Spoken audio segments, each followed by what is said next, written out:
Bom dia a todos, bom dia a todas, sejam bem-vindos a mais um encontro do nosso curso de argumentação jurídica voltado para servidores da Corregedoria do Tribunal de Contas do Estado de Mato Grosso.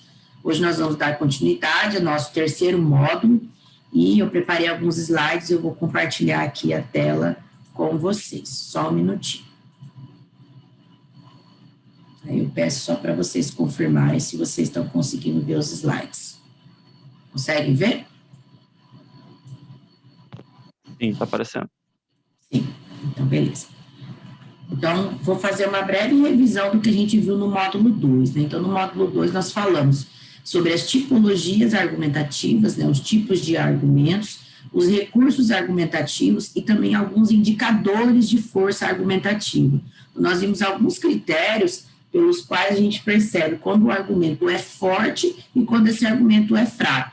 Então, isso é mais ou menos o que a gente viu no módulo 2. Se vocês tiverem alguma dúvida, os vídeos estão sendo disponibilizados no AVO. Então, vocês podem assistir a aula de novo, eu indico que façam a leitura dos textos que a gente tem colocado lá, façam as atividades, e assim vocês estarão avançando nesse conhecimento. Tá? Isso foi o que a gente viu na aula passada. Na aula de hoje, nós vamos começar a falar sobre a racionalização jurídico-prática. Tá? E para isso, eu dividi essa nossa aula em 4 tópicos principais, tendo por base um texto muito excelente, muito bom, do Tércio Sampaio Ferraz Júnior, que chama do discurso sobre a justiça. Tá? Inclusive, o primeiro ponto nós vamos falar sobre isso, né, sobre esse discurso sobre a justiça, se o discurso jurídico seria um discurso sobre a justiça. Aí nós vamos falar um pouquinho sobre os tipos de discurso, o monólogo e o diálogo, e a diferença entre eles. Nós vamos falar também, ainda com base na obra do Tércio Sampaio Ferraz Júnior, né, que é o professor da USP de Direito, de Filosofia do Direito, sobre a justiça como um tema privilegiado do discurso dialógico. Né? Embora o direito também, muitas vezes, ele vai ter um discurso monológico, nós vamos ver que o discurso jurídico, o discurso sobre a justiça é principalmente um discurso dialógico. E, por fim, ficaria aí uma provocação para vocês, que é uma pergunta, né? O que é ser racional? E a gente vai fazer algumas considerações sobre o discurso jurídico racional, sobre essa racionalização do discurso jurídico, o que significaria isso, tá? Então, esses são os nossos 4 tópicos aí da nossa aula de hoje. Espero que a gente possa avançar bastante nesse conteúdo e que seja, como tenho dito, útil para a função de vocês, para as reflexões de vocês em torno da argumentação jurídica, tá? Então, vamos iniciar. Do discurso sobre a justiça. O Tércio Sampaio Ferraz Júnior escreveu esse artigo em 1979, para vocês pensarem, antes da Constituinte, né? Nossa Constituinte é de 88. O professor Tércio Sampaio Ferraz Júnior é um pesquisador já avançado do direito, ele já está bem velhinho, mas muito produtivo, um excelente professor, e desde antes da Constituição ele já tem diversas reflexões interessantes no campo da teoria do direito, da filosofia do direito, do direito constitucional, entre outros. E ele faz um comentário que eu acho bem interessante, que ele diz que o conceito de justiça é talvez o mais disputado na literatura justo-filosófica de todos os tempos. É como se ele estivesse dizendo, olha, desde lá da antiguidade discute sobre justiça. Nós vamos ter autores na Grécia, em Roma, falando de justiça, nós vamos ter autores medievais, depois os contratualistas, os iluministas, autores modernos, contemporâneos, todos disputando um conceito, uma definição do que seria justiça. E aí fica uma pergunta interessante para a nossa aula de hoje, que é uma provocação. Eu perguntaria para vocês, gostaria que vocês refletissem junto comigo, se o discurso jurídico é um discurso sobre a justiça. Né? Nós sabemos que nós vivemos um período jurídico, por assim dizer, né, marcado pelo paradigma do positivismo, ou seja, em que nós temos a aplicação principalmente da norma jurídica, né, do ordenamento, das normas que compõem esse ordenamento. E a gente sabe que a lei em si, nem sempre ela é justa, né? Nem sempre ela é o mais justo. E aí ficaria a pergunta, né, o discurso jurídico, ele é um discurso sobre a justiça, ele é um discurso sobre o justo ou não? Ele pode ser um discurso sobre a injustiça, né? É uma provocação para nós aí, nós vamos ver o que isso tem a ver com a argumentação jurídica, que é o tema principal do nosso curso. Há uma controvérsia insuperável no que diz respeito ao conceito de justiça. Existem muitas noções do que seja justiça. Temos vários conceitos, né? Conceitos mais relativistas, conceitos mais absolutos, conceitos religiosos, conceitos mais técnicos, filosóficos e assim por dizer. Isso pode levar, né, essa multiplicidade de conceitos sobre a justiça, pode levar o jurista a um certo relativismo, um relativismo absoluto. Olha, se eu tenho vários conceitos, então justiça não é nada, né? Kelsen, por exemplo, escreve vários livros, inclusive um deles chama A Ilusão da Justiça, para chegar à conclusão de que justiça é um conceito tão abstrato que ele talvez não serviria para muita coisa, né? E com isso ele vai relativizar o conceito de justiça, dizendo que nós devemos ficar com a norma jurídica e não com um conceito tão abstrato que é o conceito de justiça, né? Seria um relativismo. Existem outros autores que vão dizer não, que a justiça pode ser um conceito objetivado e que a gente deve buscar esse conceito, tá? Então, esse relativismo absoluto, eu pergunto, o que esse relativismo ajudaria na nossa argumentação? Se tudo é relativo, no que isso ajudaria no direito? Então, a interpretação e a aplicação do direito, ela exigem uma certa objetividade. Então, nas nossas funções, quando nós estamos lidando com processos administrativos, enfim, com atos administrativos em geral, com expedientes no âmbito de tribunais, a gente precisa de certa objetividade para aplicar o direito, né? Especialmente no âmbito do direito público, né? Que eu tenho princípios mais estritos, eu tenho a necessidade de observância da legalidade, dentre outros princípios. Então, o direito, ele busca segurança jurídica.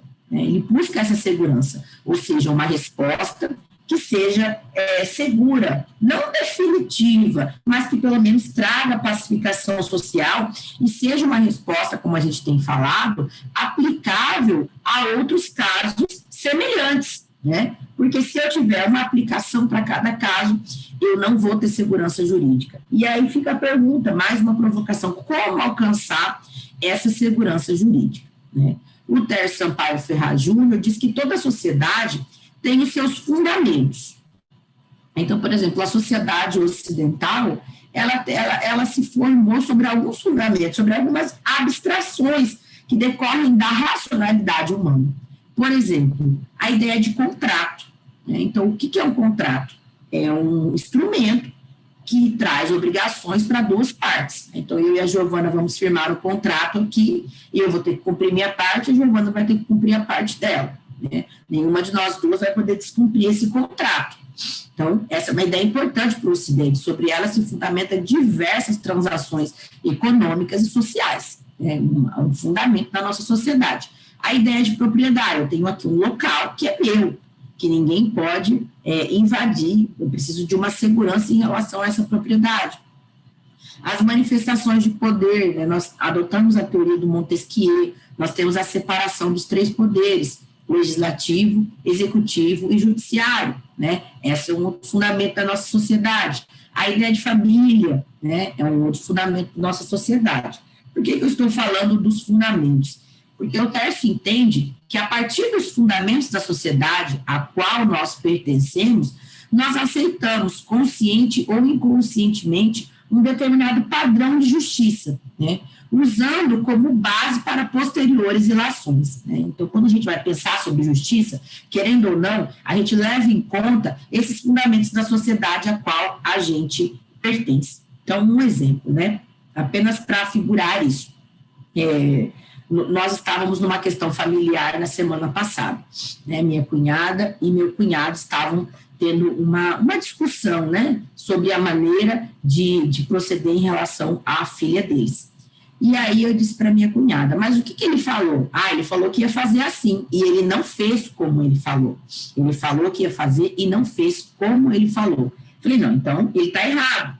Por quê? Porque as pessoas precisam respeitar a sua própria palavra, aquilo que ela falou.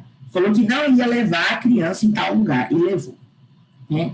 E aí eu disse para ela, então você vai conversar com ele, que ele não foi um homem de palavra. Naquele momento, nós duas consideramos que a atitude dele foi injusta, porque ele falou algo e não cumpriu, né? Espécie de um contrato. Ou seja, nós estávamos fazendo ilações sobre justo ou injusto com base no fundamento da nossa sociedade, que é o seguinte: se você falar que você vai fazer alguma coisa, você tem que cumprir com a sua palavra, né? Ou seja, a ideia de verdade, a ideia de promessa, quase como um contrato, esse é o fundamento da nossa sociedade. Então, toda vez que nós vamos argumentar juridicamente, nós não fazemos isso fora de um contexto. Não, nós fazemos isso dentro de um contexto da sociedade ao qual nós pertencemos, né? Sociedade ocidental. Então, esses fundamentos são importantes para a maneira como a gente vai argumentar no âmbito de uma determinada circunstância jurídica ou de justiça. Nós extraímos dele, né, desse padrão, mais ou menos amplamente, todas as possíveis implicações. Aceitamos com isso leis e regulamentos que conduzem a situações de conveniência e certeza, e argumentamos contra os abusos. Né? Então, com base nesses fundamentos, desse determinado padrão determinado de justiça que nós temos, nós vamos, com isso, aceitar algumas leis e regulamentos, mas quando for contrário, né, a esses fundamentos, nós vamos muitas vezes argumentar contra esses abusos, que é o exemplo que eu dei numa questão familiar. Mas isso se aplica, óbvio, a questões profissionais, jurídicas e outras, né? Então, vocês já devem ter passado por alguma situação que você falou, nossa, isso aqui é injusto, isso não está correto, né? Mas por que não está correto? Tem alguma lei?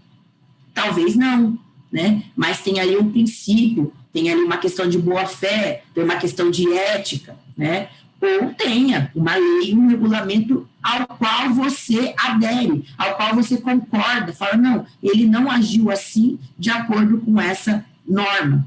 Ontem mesmo eu olhava um processo e houve uma decisão contrária a 3 normas importantes que regulam aquela matéria. Uma lei, uma portaria do CNJ e uma portaria do Tribunal de Justiça do nosso Estado. Então, tinham ali 3 normas que aquela decisão contrariava. Então, nós tínhamos que reverter aquela decisão, porque ela contrariava 3 normas, e 3 normas que tinham, obviamente, um fundamento de justiça, né, que tinham algo de certeza, que, caso fosse aplicado daquela maneira, aquilo criaria um precedente negativo que, posteriormente, não poderia ser aplicado a casos semelhantes, porque estavam contrariando 3 normas vigentes, né?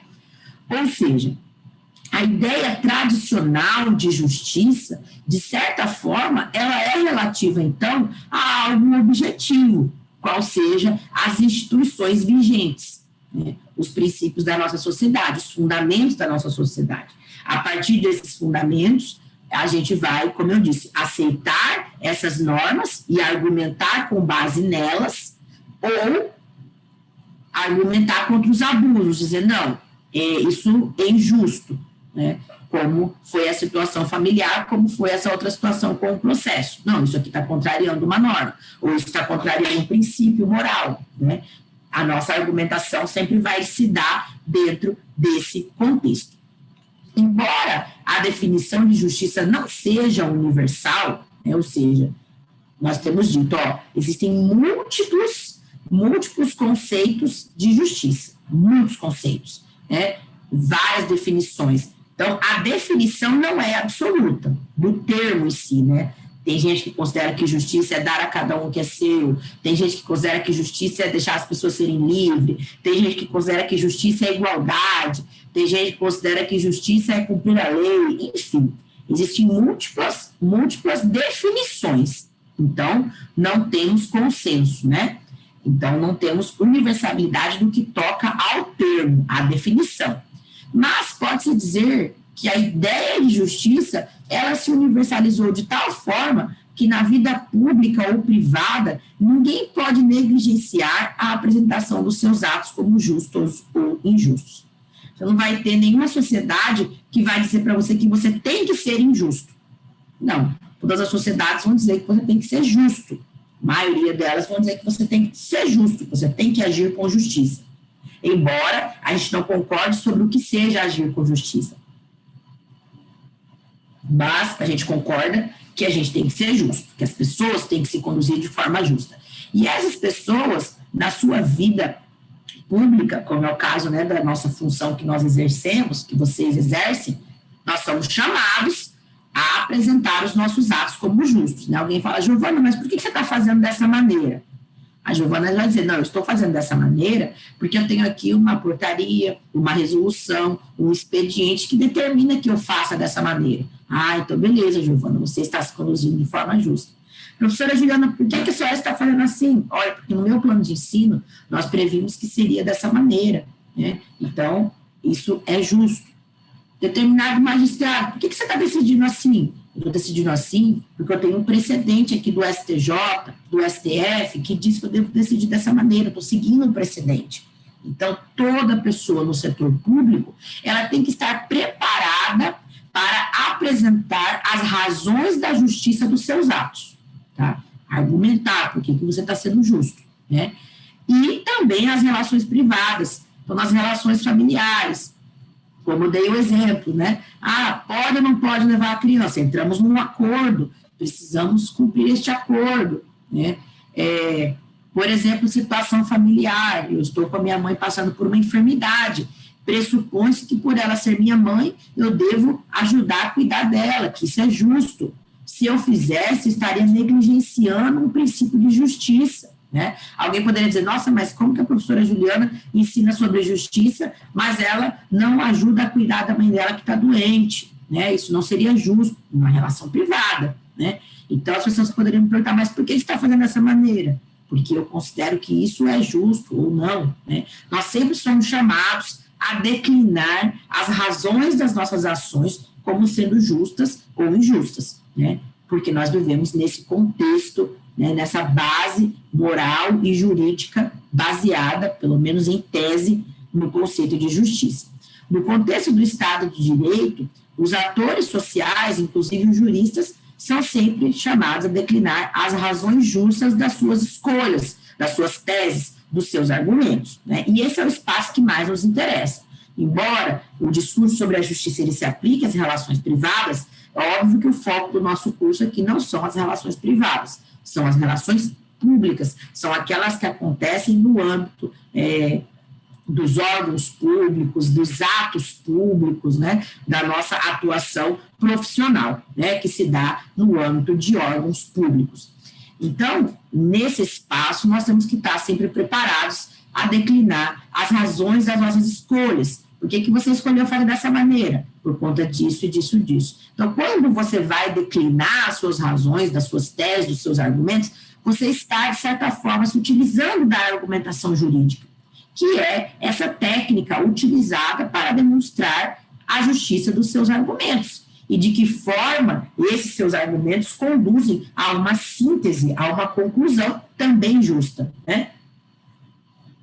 Então, veja, de certa forma, sim, o discurso, né, vou tentando dar uma possível resposta, né, para a nossa pergunta inicial, o discurso jurídico é um discurso sobre justiça? Sim, né, de certa forma, sim, embora nem sempre o discurso jurídico seja justo, mas ele sempre vai estar buscando argumentar com base num ideal, um ideal de justiça, tá? É isso que o professor Tércio quer apontar nesse artigo. Então, se vocês não leram esse artigo, eu recomendo fortemente que vocês o façam, tá? Passando ao segundo ponto da nossa aula de hoje, o professor Tércio, ele fala também nesse artigo de dois tipos de discurso, né? O discurso do tipo monólogo e o discurso do tipo diálogo. Ele diz que os gregos entenderam, desde os sofistas, ou seja, há muito tempo, que os homens se deixam persuadir com frequência pelo discurso. O discurso é algo que persuade, é algo que convence. E ainda que sempre é possível opor persuasivamente a um argumento contrário, ou tornar mais forte a razão mais fraca. Os gregos perceberam isso. O poder da oratória, o poder da argumentação, da retórica, como uma forma de convencer, de persuadir, como uma forma de contrapor outros argumentos, como uma forma de tornar um determinado argumento mais forte, né, que anteriormente era fraco, torna ele mais forte, né. Tércio Sampaio Ferraz Júnior, então, afirma, nesse sentido, que existe, desde os gregos, dois tipos principais de discursos, o discurso dialógico e o discurso monológico. Nós vamos ver a diferença entre eles.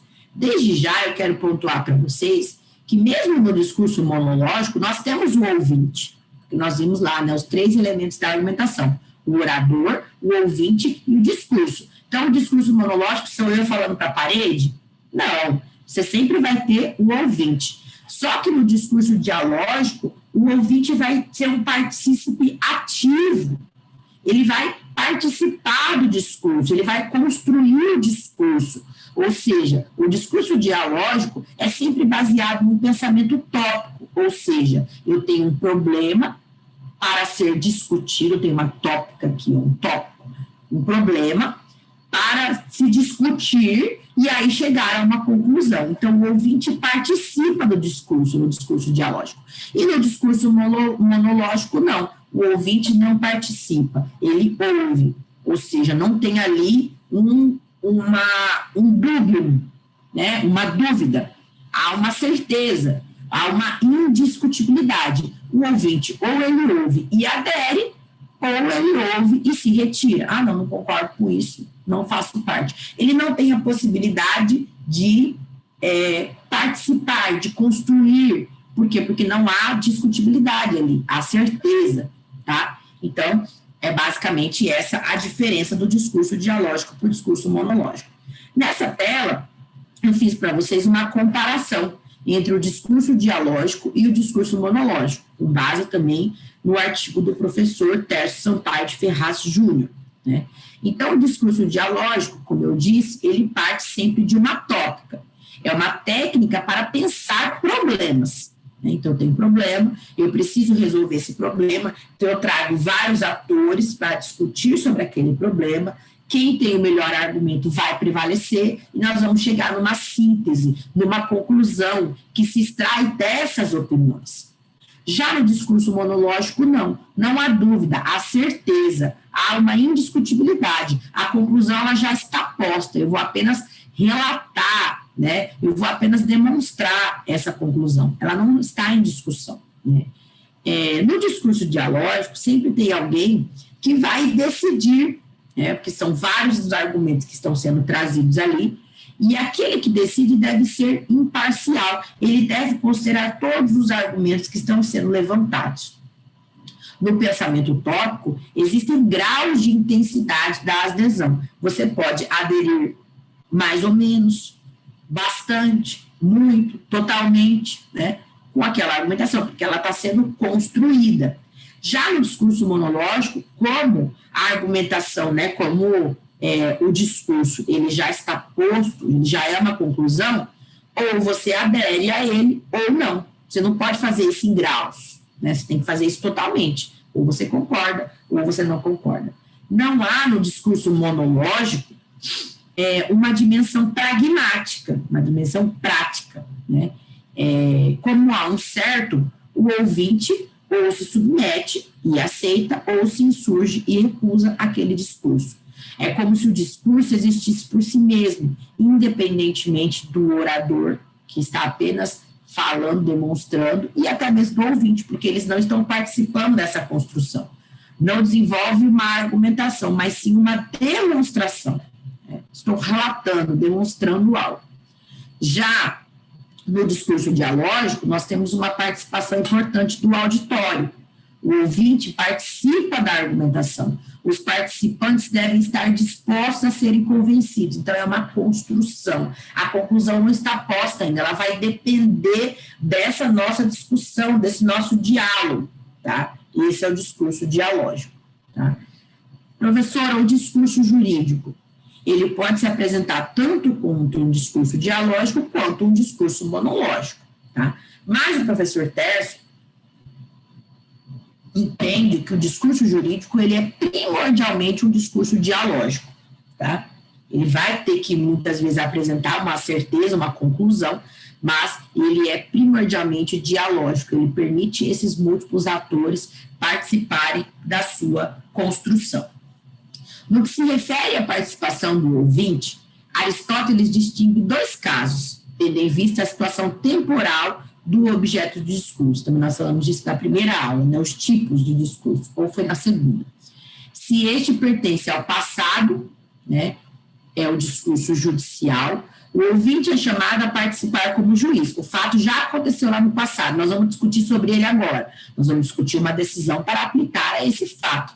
Então, o ouvinte é chamado a ter uma participação como juiz, porque ele está decidindo o que fazer em relação ao passado. Se o discurso pertence ao futuro, o ouvinte aparece como uma espécie de legislador, ou seja, nós estamos decidindo uma questão futura, o ouvinte ele aparece como aquele que vai legislar, porque ele está discutindo algo que vai se tornar lei para o futuro, né? Então, daí os dois gêneros básicos. A adjudicação, ela está voltada para o passado, e a deliberação, a legislação está voltada para o futuro, tá? Então, a adjudicação, que é o nosso foco principal aqui, ela é fundamentalmente dialógica, né? Quando nós estamos lidando com fatos relacionados ao passado que já aconteceram, né, que já viraram um processo, que já viraram uma ação, que já viraram uma reclamação na corregedoria, que já viraram, né, um procedimento, que provavelmente é um fato que já aconteceu no passado. Ela vai ser essencialmente dialógica. Por quê? Porque eu não tenho como punir um servidor público, por exemplo, sem dar a ele direito ao contraditório e à ampla defesa. A hora que eu dou para ele o contraditório e a ampla defesa, ele vai participar da construção da decisão, né? Ele vai possibilitar que os seus argumentos sejam utilizados como forma de convencimento daquele que vai decidir, né? Do juiz, não no sentido judicial aqui, mas daquele que vai decidir, né? E a deliberação é menos, né, dialógica, porque na deliberação, né, quando nós vamos fazer uma lei, geralmente são expostos ali os motivos, as razões pelas quais aquilo precisa virar uma lei, né, mas também tem um aspecto dialógico. A demonstração é fundamentalmente monológica. Então, quando um deputado propõe um projeto de lei, ele já tem que trazer ali os considerandos, ele já tem que trazer as razões, a demonstração por que aquela lei é importante. E aí, os seus pares, ou eles vão aderir, eles vão votar favoravelmente, ou eles vão, não, o seu projeto não é bom, ele não vai passar, né?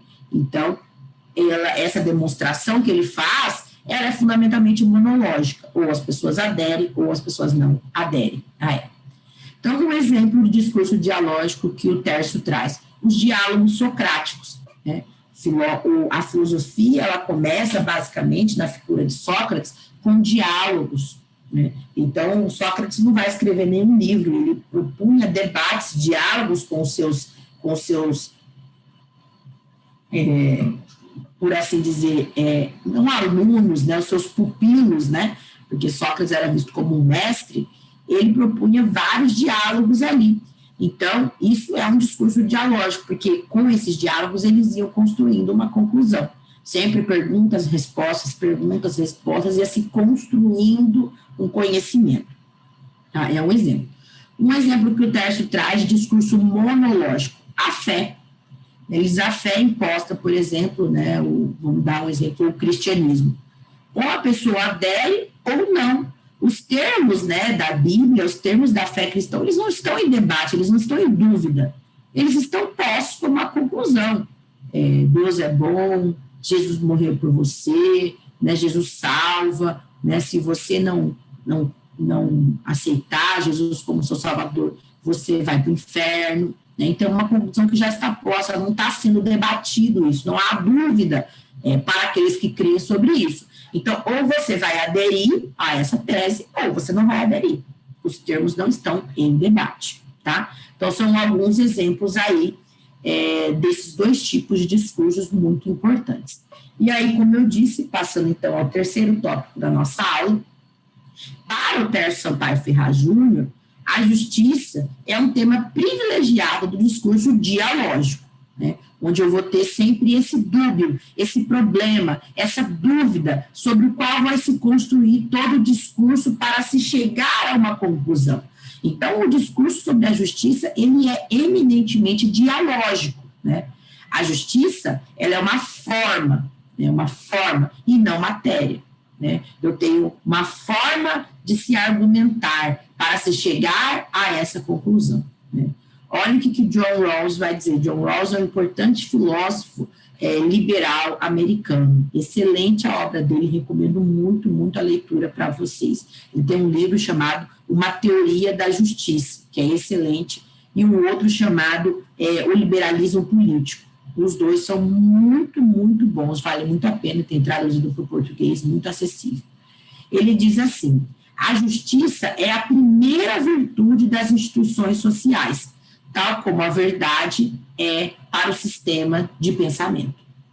Então, para o John Rawls, a justiça é uma virtude das instituições. As instituições têm que ser cheias de justiça, né? O Tribunal de Contas, o Legislativo, a Corregedoria, o Tribunal de Justiça, né? As instituições sociais, elas têm que ser cheias de justiça. Elas têm que manifestar essa virtude, assim como a verdade é para os sistemas de pensamento, né? Então, por exemplo, em se tratando de ciências, é muito importante a ideia de verdade, o fato, se aquilo está confirmado cientificamente ou não, né? E assim é para as instituições sociais, para o direito, precisa ser justo. A justiça não é objeto de um discurso monológico, ela não é um certo, ela não é algo dado, ela não é uma conclusão pronta, ela é um dúbio. Sob o ponto de vista exclusivo do ato humano, este será qualificado como justo se adequa à aplicação correta de uma regra. Então, a gente sempre está buscando, tem uma vírgula ali, mas seria um ponto final. Eu sempre estou buscando qual que é essa norma, qual que é essa regra que se aplica ao caso e que é utilizada como parâmetro para qualificar uma determinada ação como justa ou injusta, né? Então, eu pego o ato humano e quero verificar se esse ato é justo ou injusto. Então, para isso, eu busco um parâmetro, uma norma, um princípio, uma regra, né? Então, nesse sentido, sempre o discurso sobre a justiça vai ser um dúbio, uma dúvida. Eu preciso buscar esses parâmetros, esses argumentos, para concluir se algo é justo ou injusto, tá? Então, a justiça é um tema sempre controvertido, sempre duvidoso. Todos aqueles aos quais se aplica a mesma regra devem ser tratados da mesma maneira, seja quais forem as consequências. Então, aqui, nós temos um parâmetro de justiça, que é a igualdade. De todos os postulados da justiça, talvez o mais universal deles, mas também o mais abstrato e formal, é o da igualdade. Inclusive, nós vamos estudar um autor que chama Habermas, que ele vai dizer justamente que nesse âmbito da discussão, da deliberação, todos têm que ser tratados com igualdade. Ou seja, eu não vou ter uma argumentação num Estado democrático onde o argumento de uma pessoa vale mais porque ela é mais rica. Não pode. Eu preciso tratar todos aqueles que participam do debate público precisam ser tratados com igualdade, né? Então, a igualdade vai ser um princípio importante dentro da argumentação jurídica. A exigência da argumentação, a exigência de igualdade é um dos mais antigos princípios da convivência, né? A ideia de contrato, duas partes iguais. A ideia de família, a igualdade, né? Enfim, vários dos fundamentos da nossa sociedade lidam com a ideia de igualdade, inclusive a argumentação jurídica. Então, se eu tenho duas partes num processo, elas têm que ter paridade de arma, não posso tratar essa com privilégio, considerar os argumentos dela mais importantes, porque ela tem uma determinada característica, e essa menos importante, né? A igualdade informa, até hoje, o pensamento jurídico da cultura ocidental, né? É importante postulado de justiça a ideia de igualdade. Qual é a razão que nos conduz a pensar na igualdade sempre que levantamos um problema de justiça? Uma pergunta importante que o Tércio faz. Por que toda vez que a gente pensa sobre justiça, nós estamos, de certa forma, pensando também sobre igualdade, né? Qual que é essa razão, né, que nos conduz a pensar na igualdade? Ele traz algumas respostas, né, alguns pensamentos, algumas ideias. Ele diz que a tendência humana, diante de um tratamento desigual, é manifestar um forte sentimento de injustiça. Então, pense na seguinte situação. Nós somos servidores de um determinado órgão, e aí o nosso líder ali chega e fala assim, olha, esse ano nós decidimos que o João e o José vão poder ter o recesso, eles vão poder ter férias, e a Juliana e a Giovana não vão poder, porque eles são homens, né, eles têm direito a terem o recesso e as férias, e vocês, por serem mulheres, não vão ter direito ao recesso nem às férias. Eu e a Giovana ficaríamos indignados, mas espera aí, como assim? Não estou entendendo, né? Essa é uma situação desigual, um tratamento desigual, um tratamento injusto, né? Já vem aquele forte sentimento de injustiça, uma mistura de racionalidade. Por que é racional? Porque eu estou pensando em termos éticos, em termos dos fundamentos da sociedade, eu estou pensando em termos de igualdade, isso é racional. E emotividade, porque na hora, rapidamente, acende aquela fúria de quem está sendo injustiçado. Peraí, isso está errado. E rapidamente nós vamos começar a construir os nossos argumentos para demonstrar por que aquilo está sendo injusto. Né? Começamos a construir esses argumentos. Olha, mas tem a lei tal, mas tem a portaria, como assim? Isso é injusto, né? Não podemos aceitar isso. Então, vem rapidamente um desejo de restabelecer uma situação de equivalência. Espera, isso está sendo desigual, isso está sendo injusto, eu quero restabelecer. Então, em regra, os cidadãos aceitam como pressuposto indiscutível a ideia de igualdade perante a lei. Né? Não posso ter um tratamento dessa maneira. A ideia de igualdade conduz à ideia de imparcialidade, que é uma atitude exigida de quem decide. Então, no caso hipotético que eu dei aqui, essa pessoa, né, esse líder, esse chefe, ele não está sendo imparcial, ele está utilizando de um critério, no exemplo que eu dei aqui, pode ser um exemplo esdrúxulo, né, mas a gente pode pensar em outras situações semelhantes, ele está tendo um argumento que não é imparcial, que é parcial favorável aos homens da equipe e não às mulheres, tá? Então, é por isso que nós vamos sempre trazer essa ideia de igualdade quando nós estamos dentro de um problema de justiça, tá? O conceito de justiça, então, ele vai ser necessariamente dialógico. Ele não é um objeto dado, né? Não é algo pronto, mas é algo que se constrói, é uma busca e uma concretização constante. Né? Então, as mulheres, por exemplo, diante da situação que elas tinham na sociedade, elas começaram a buscar, por meio dos seus argumentos, essa igualdade. Né? Olha, nós queremos trabalhar, nós queremos votar, nós queremos ter carteira de motorista, né? Porque nós queremos igualdade. E isso foi feito primeiro com base em argumentos, argumentação, construindo algo para se chegar a uma conclusão. Né? Então, a justiça nunca vai ser algo já dado, pronto, mas é algo que vai surgir sempre do diálogo dessa sociedade, das pessoas dialogando sobre como algo deveria ser. Né? Quando se apresentam razões para duvidar-se de uma lei ou norma, sejam essas razões ministradas pela experiência ou pela consciência, dever-se-á desenvolver uma argumentação para justificar a mudança proposta, para justificar a mudança que pareça mais apropriada, para eliminar as inconveniências que haja surgido. Tércio Sampaio Ferraz Júnior também nesse artigo que eu passei para vocês. Então, ele diz o seguinte, quando a gente está diante de uma norma que a gente considera injusta, né, por exemplo, a norma que proibia as mulheres de votar, as mulheres consideravam essa norma injusta. Poxa, como é que a gente não pode votar? A gente quer participar politicamente. Né? Então, essa é uma norma injusta. Então, toda vez que a gente observa uma determinada norma como injusta, eu preciso construir argumentos, eu preciso buscar razões pelas quais ela é injusta para que ela possa ser modificada. né?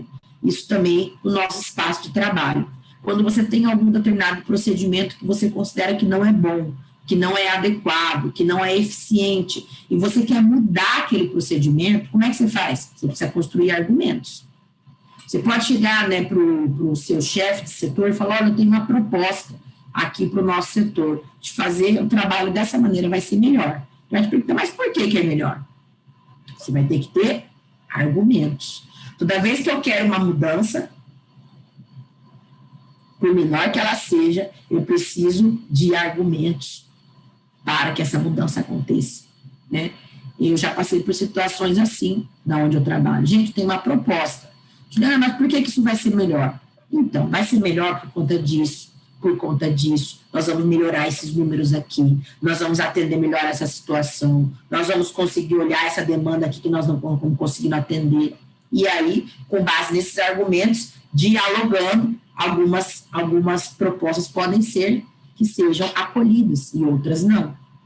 Mas sempre que eu quero uma mudança, eu preciso de argumentos. Eu preciso de um discurso dialógico, de debater com aqueles que fazem parte dessa construção para se chegar numa conclusão melhor. Então, a justiça sempre vai ter essa característica, né? Uma dúvida, e aí nós vamos ter argumentos para, então, se chegar a uma conclusão. Esses argumentos não são coercitivos, professor Tércio Sampaio Ferraz Júnior, ou seja, o meu argumento ele não é obrigatório, ele não é, se você não acolher o meu argumento, você vai ser punido, não, né? Mas eles podem ser o quê? Convincentes, eles podem ser persuasórios, né? Eles podem persuadir. Então, quando eu estou junto com meus colegas de setor, debatendo sobre a nossa forma de trabalhar, o meu argumento não é coercitivo. Né? Essa semana mesmo nós tivemos uma reunião. E aí, o que nós vamos atacar? Meu colega falou, olha, eu acho que a gente deveria atacar essa e essa tarefa. Ele enumerou 2 tarefas. E eu concordei com ele. Falei, não, de fato, essas 2 tarefas estão realmente precisando de um olhar. Então, vamos focar nelas? Vamos. Nós 4 ali, nosso setor tem 4 pessoas, entramos em acordo, né, com base no argumento de um outro colega. Então, o argumento dele era obrigatório? Não.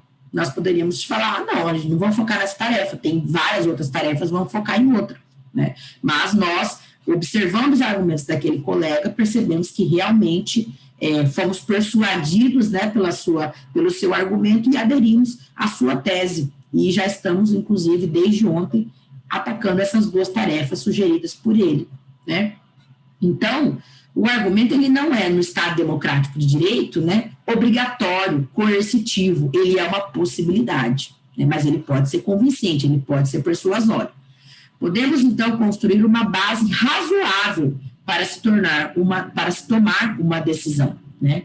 Ou seja, o argumento, ele vai poder construir essa base razoável, ele vai dizer para as pessoas, olha, isso que eu estou dizendo é razoável, tem aqui uns argumentos pelos quais essa conclusão é melhor, né? E aí constrói-se uma base possível para uma decisão.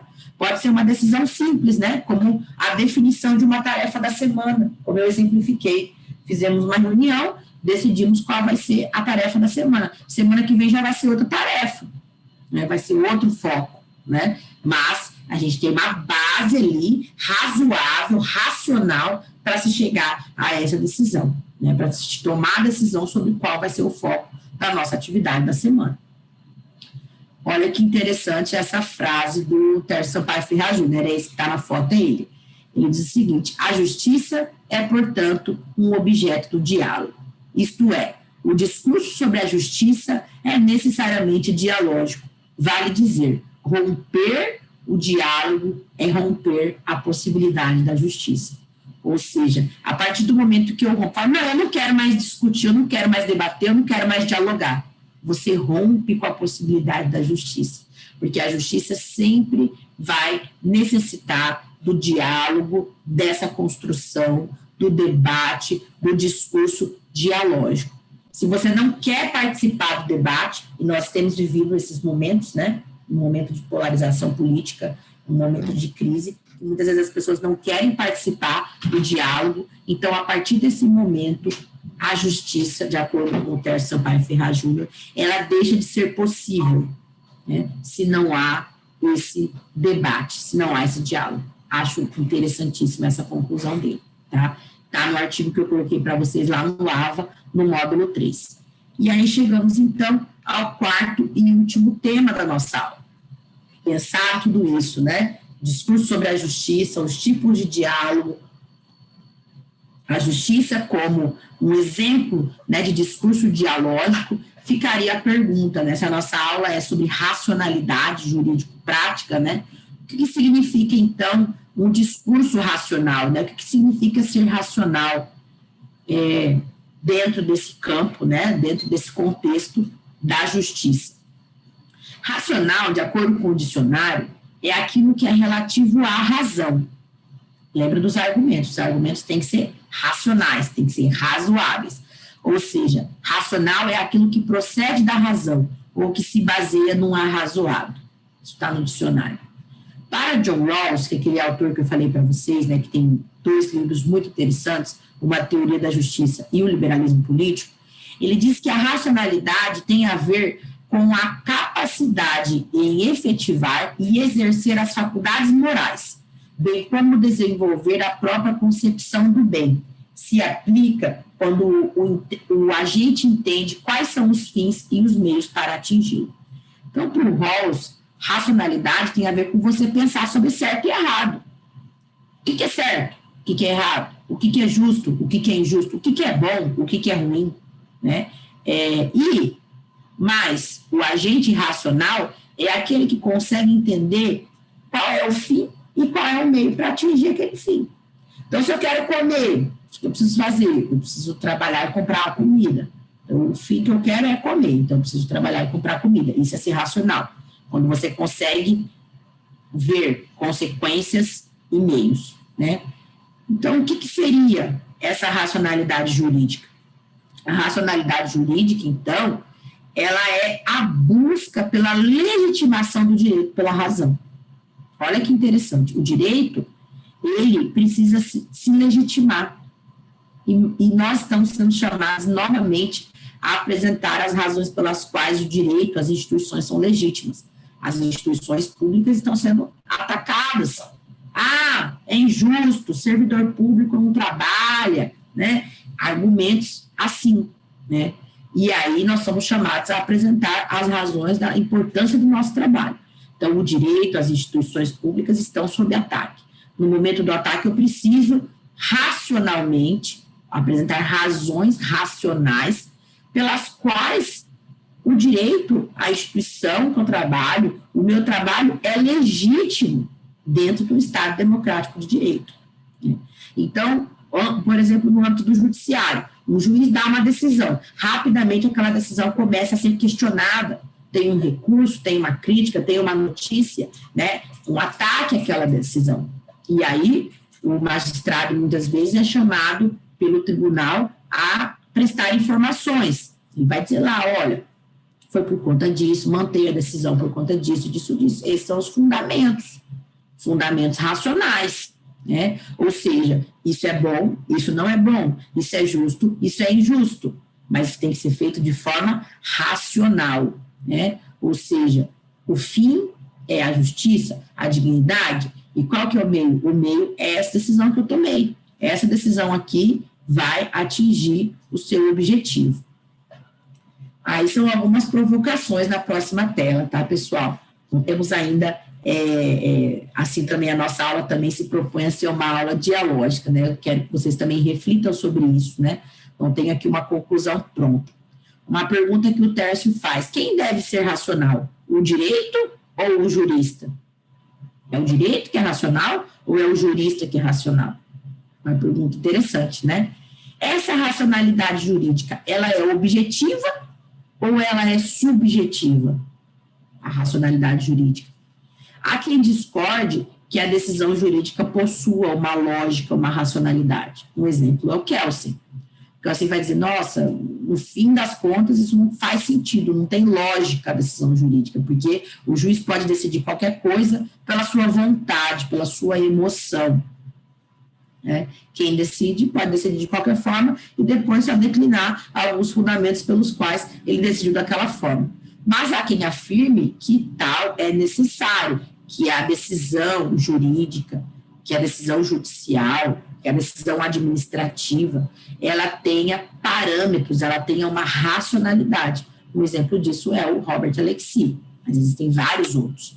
E o que essa racionalidade jurídica implicaria? Eu comecei uma lista ali, mas deixei os 3 pontinhos, porque a gente pode colocar mais coisa, tá? O que essa racionalidade jurídica implicaria? Alguns conceitos que a gente já viu aqui no nosso curso. Imparcialidade, né? Aquele que decide tem que ser imparcial, porque senão isso não é racional.